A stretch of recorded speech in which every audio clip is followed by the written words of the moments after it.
Hi everyone, it's Michelle with PowerLoveAndSoundLife.com, and I am super uber excited today. And the reason why I'm excited is because I turn and let you see outside, but it is snowing, and I live in the state of Connecticut, and snow in the state of Connecticut in education means snow days. So I did go to work this morning, but we had a half day today, so I've got some extra time to come home, which was really great because I spent the whole morning before I went to work trying to set up my Xbox 360 Connect to work, so I didn't get a good breakfast.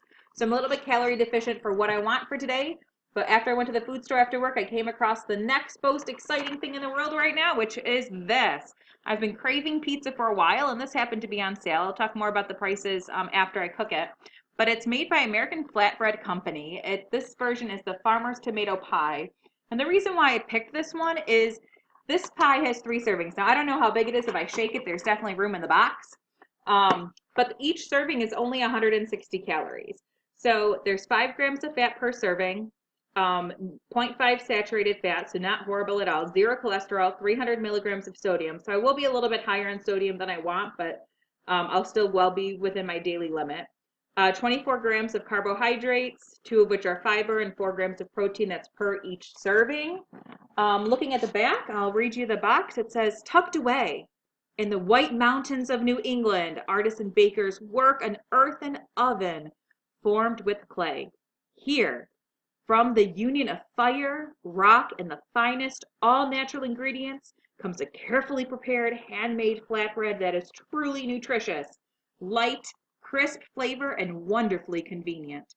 This is a pizza that's both good and good for you. This is a pizza with integrity. Who wouldn't want to eat this? Now let's just go over the ingredients real quick. Oh, I forgot to tell you the best news. Since I started tracking my food and everything. It's been just about a week and I'm already down 6 pounds. I weighed in at 283.6 this morning. All right, get that stuff out of the way. Let's see. Ingredients. Here's the crust. The crust is 100% organically grown wheat. And it says this is a white flour with a restored wheat germ. The second ingredient of the crust is good mountain water. Good to know. Kosher salt and fresh yeast. So we're looking at wheat, water, salt, and yeast. I kind of like 4 ingredients. That's a pretty good thing. All right, let's check out the toppings. The toppings are organic tomato sauce, which is organic tomatoes, fresh organic onions, fresh organic carrots, fresh organic celery, organic garlic, organic red wine, organic maple syrup. I know people put sugar in tomato sauce. This will be interesting to taste. Organic extra virgin olive oil. Oh, this is funny. It actually says organic, extra virgin, organic olive oil. Guess you can be organic twice. Kosher salt, fresh organic parsley, organic herbs. I don't know why parsley got special attention, but the other herbs didn't, but whatever. Organic black pepper and organic red pepper flakes. That's all in the sauce. The next is bruschetta, which is making me happy. I love tomatoes, fresh plum tomatoes. Red onion, extra virgin olive oil. Now, interestingly, the tomato sauce says organic, extra virgin, organic olive oil, but the bruschetta just says plain extra virgin olive oil. Fresh garlic, fresh basil, sea salt, fresh organic parsley. They forgot a comma on a side note. Extra virgin olive oil, canola oil, fresh garlic, sea salt, balsamic vinegar, and spices. So parsley gets to be talked about a lot, so does garlic, but spices apparently not so much. But still, look how easy it was for me to read everything. So I'm going to put some really good healthy stuff inside of my body. I like it. Also says that it's handmade. It says Farmer's Tomato Pie, fresh from the garden. This dairy-free, all-veggie pie is sure to please anyone who loves pizza. Plump, ripe tomatoes, fresh onions, garlic, basil, red wine, balsamic vinegar, and a dash of pure maple syrup for a sweetly subtle finish. Enjoy, the American Flatbread team. All right, let's open this up and see how big this 3 servings is. Okay. All right, you know what? It's not too awful. This is the pie. Let's see. I don't know if I have a sheet of paper handy to compare it, but you know, it's a good enough size. Ooh, I'll look at this personal training textbook. Here's the textbook. Here's the pizza. How ironic, right? So we're probably looking at about 8 inches across. I'm hoping it'll fit in my convection oven that I bought, so we'll see how that goes.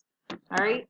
The cover, it's got a good amount of tomatoes. It's definitely freezer sealed.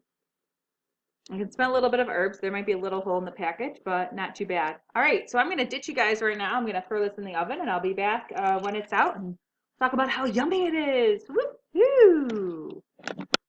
Okay, everyone, so I am back and hopefully you can see the steam rising off of this. Now I have, I think it's an Oster convection toaster oven. I got it for like 50 bucks at Walmart. It holds 6 slices, 8-inch pizzas. I live alone, so I didn't really need anything much bigger. So I found that this pizza's fit nicely right inside. The directions said to set it for 425 degrees from 8 to 10 minutes. I started to smell burning, so I took it out at 7. And remember, convection oven, because the air circulates around it more easily due to fans. It kind of works. Now this is something I got at Aldi's. It's a salad chopper, but it reminds me of an ulu that my family had from Alaska. So I'm gonna see if it'll let me cut this. Let's move this slappy back a little bit farther. Um, it's definitely fragrant. Like I said, I could smell it burning. So not in a bad way, but you can see there's like a little bit of toast on the bottom. It's still nice and steaming hot. I don't know if I would want to eat all of this. I mean, you can taste or smell a difference of like the sweet and savory. I almost want to say you can definitely smell the parsley because you know how much they went on parsley. There's not an overly garlic smell, but it did talk about garlic a lot. Let's see. It's really hot. It's definitely very hot. I'm kind of like burning the roof of my mouth. Um, the crust is good. It's like a very thin, almost like cracker-esque. It's got a good bite to it. The sauce, I can't really taste the maple, but I can taste a little sweetness to it. You know, one thing that does really amaze me with this is I can taste some tomatoes. So let's see if I can get it a little bit close for clarity, but there's definitely a lot of tomatoes on this pizza. I'm spilling all over myself. Isn't that delicious? All right, so let's talk crust. I would say, considering it only has 4 ingredients and compared to other crusts, it's nice and crispy, but it's mostly crispy because I got to cook it at my own house. Um, you know, it's simple. I'm gonna say 8. I'll give the crust an 8 for sure. The sauce, I mean, nothing really substantial makes me go, ooh, this sauce has all those wonderful ingredients in it. I'll give it a 5 or 6. I was expecting to taste a little bit more garlic, a little bit more of the herbs with it. Now the bruschetta is phenomenal. Um, I mean, definitely like bruschetta, I'd give the bruschetta almost an 8 or a 9. So the crust is an 8, the sauce maybe a 5 or 6. The bruschetta an 8 or 9. Let's rate this overall. You know what? A high 7, low 8. Hmm. All right. I'm gonna enjoy the rest of my lunch, my snow day. Hope you have a great rest of your day. Also, stay healthy, keep eating, and remember, it's not about fear, it's about power, love, and a sound life. All right. Talk to you soon. Bye.